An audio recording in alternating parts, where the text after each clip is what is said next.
সে কটু কথা বলা বা ঘৃণা কিছুই করতে পারতো না। তবুও যেহেতু তাকে ঘিরে এই সবার আয়োজন, তাই তার প্রতি ভালোবাসা শ্রদ্ধা নিবেদন করার জন্য একই সাথে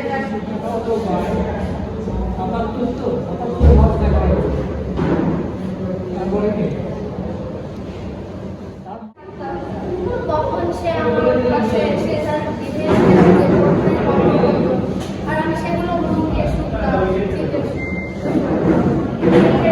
যাবি এরপরে আমাকে এসে বলবি যে সে তো আমি বলতে পারলাম না। তারপর মানে পাশের বাড়ির লোকজনদের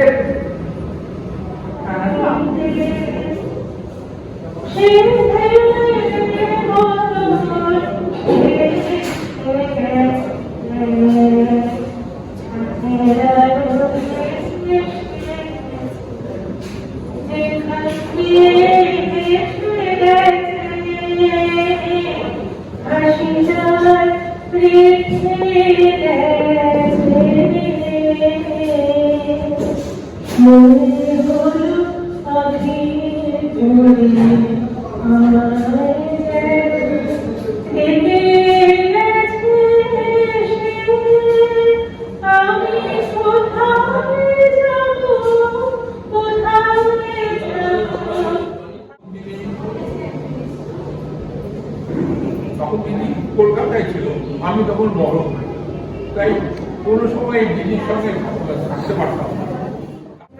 আমার সম্পর্ক ছিল বলে কিছু মুখ কাট করে ছোট বড় করে বড় আমি আর থাকে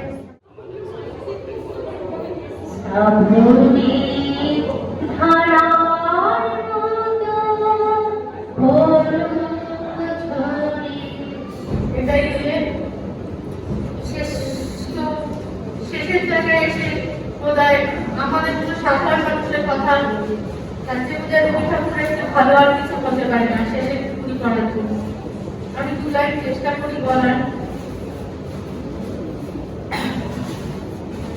পিছিয়ে আনিয়াছিলা বসন্ত কুসুমরাজি দিতে উপহার নীরবে আকুল চোখে ফেলিতেছ বৃথা সুখে নয়ন বস্তুধার ছিলে টাকার ওসব ঘরে যেটা এতদিন পরে করিছ মার্জনা অসীম নিস্তরণ এসে চিররাত্রি পেয়েছে সে আনন্দ সান্ত্বনা আজকে হয়েছে শান্তি জীবনের গুণ ভ্রান্তি সব গেছে চুকে রাত্রি দিন তরঙ্গিত দুঃখ সুখ আমি আছি বুকে যত কিছু ভালো মন্দ যত কিছু দ্বিধা বন্ধ কিছু আর নাই বড় শান্তি দেবসাপের সব ক্লান্তি হয়ে যাচ্ছে।